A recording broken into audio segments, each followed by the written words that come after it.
getting locked. Oh, not locked. Anyway, thank you.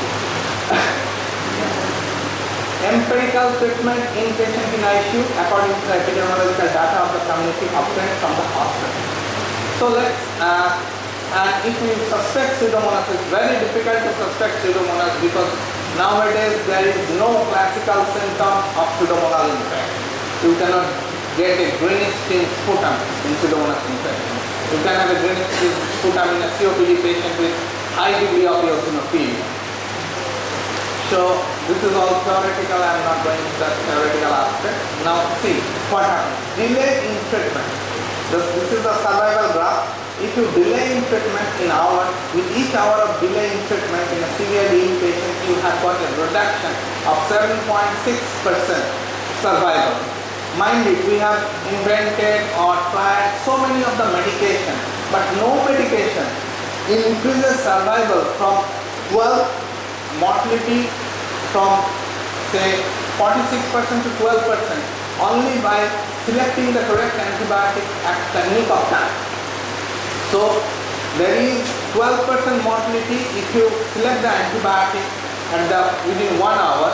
It becomes 45% if you select the correct antibiotic within after 6 hours. So 5 hours gap increases the mortality by 32%.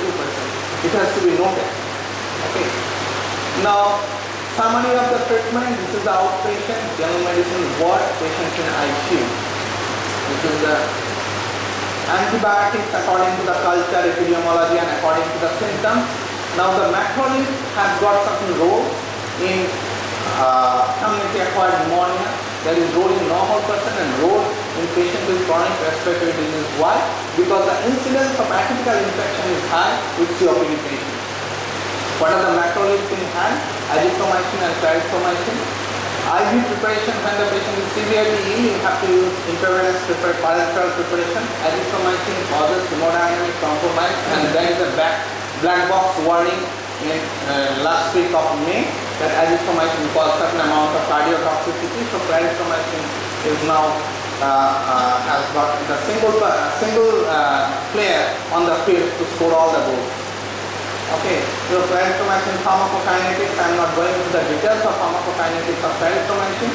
What is the advantage of this macrolides of clarithromycin? It has got an immunomodulating effect shown to increase phagocytosis and intracellular killing, produce an increased polymorphonuclear response. So it helps to control the inflammation part of the infection and reduce the concentration of the pro-inflammatory mediators like interleukin 8. So this is the advantage of clarithromycin. That's why it has been incorporated in the treatment protocol of cervical sepsis campaign. Now the mucoregulatory function is there of clarithromycin, and that is helpful in case of COPD patients. So it is the spectrum head-to-head azithromycin, clarithromycin trial. It has been said the post-antibiotic effect is much more in clarithromycin over azithromycin. So it has been preferred over azithromycin. The only disadvantage of clarithromycin is that whenever you give it in oral format, it causes severe amount of gastritis. So that part you have to take care of. Now it should not be used in pregnancy, clarithromycin. Now poor responder, I am not going into details of this. I am sorry. Now I will be coming to the case 2. A 70-year-old lady posted for TKR. Pre-op investigation was done 15 days back.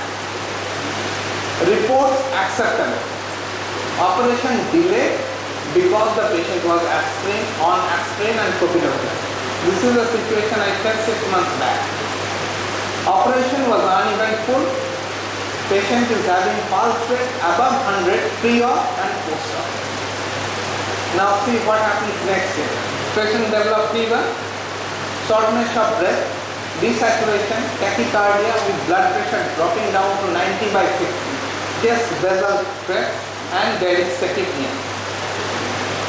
Blood count 12,000, CRP 30, normal is 0.06. Procalcitonin was 24. Blood culture, urine culture for Bramston and culture were sent. Reports pending, and IgM for mycoplasma is also sent. The elderly patient. So this is the X-ray. What happens? 15 days back the X-ray was absolutely normal.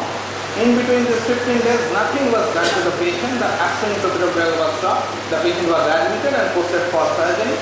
And apparently, probably the 15 days back TSC was taken into consideration. Nobody looked at the chest, ausculted the chest, or probably did another X-ray. So it is the first post-operative day X-ray. It's not a hospital-acquired infection. This patient was admitted the day before.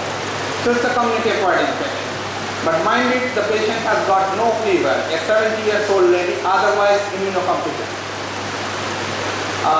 This is my hospital, and this is in my hospital field that it is 28 hospital-acquired infection. And this is our hospital last 1 year community-acquired infection demographic. It shows culture negative 42%, Streptococcus pneumoniae 20%, Klebsiella 14%, E. coli 4%, Staph aureus, MSS 8%, MRSA 4%, Proteus, Acinetobacter, Pseudomonas. So gram-negative bugs and gram-positive with streptococcal pneumonia. So with this background, we are working on this patient, and we have sent the sputum for gram stain, and it shows the microbiologist was seeing the report, told us that there is gram-negative rods found in his sputum. That's a very good clue she gave us, but I don't know how in sputum the gram-negative rod.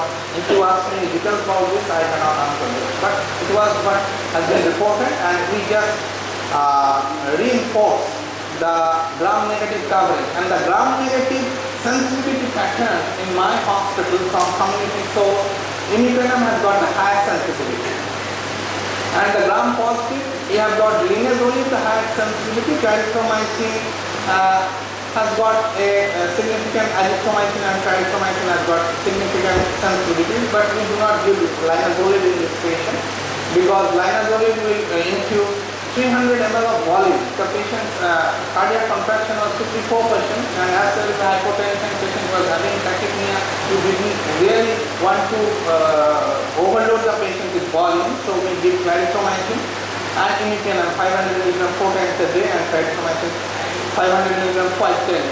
Now the titer of antimycoplasma antibody was 337, and sputum culture and blood culture shows growth of E. coli sensitive to only calprotectin. Thankfully, we have chosen both the antibiotics correctly. So the lesson is that typical and atypical infection may coexist 2 to 5%. That is a double infection, I have told you. Elderly people may have minimal symptoms in pneumonia. Straight X-ray test should be done, and thorough clinical examination is must be in apparently normal person. Macrolides are important adjuncts to the antibiotic basket in treating community-acquired pneumonia. More we miss by not looking it rather than not knowing it.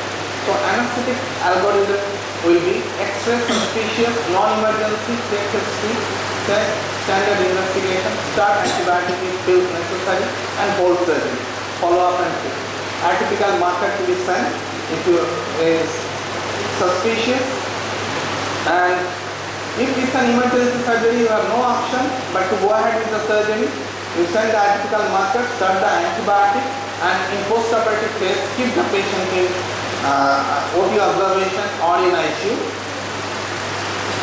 So in summary, what I can say, community-acquired pneumonia is an important health problem. Atypical pneumonia is one of the common important health problems. Culture-negative pneumonia constitutes a significant amount of community-acquired pneumonia.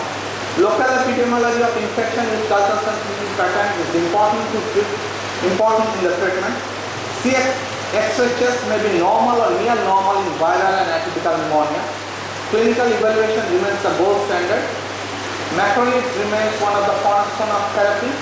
Hit third and hit early in case of severe infection, and then go for de-escalation according to the culture sensitivity report. Hemodynamic state, especially the pulse rate, is an important guidance in suspecting infection, even in a normal X-ray or otherwise normal person. If patient has got tachycardia, try to find out whether there is anything wrong with the patient. Arrhythmia may be one of the important manifestations of atypical pneumonia. Thank you very much for the patience. There is a shortage of time.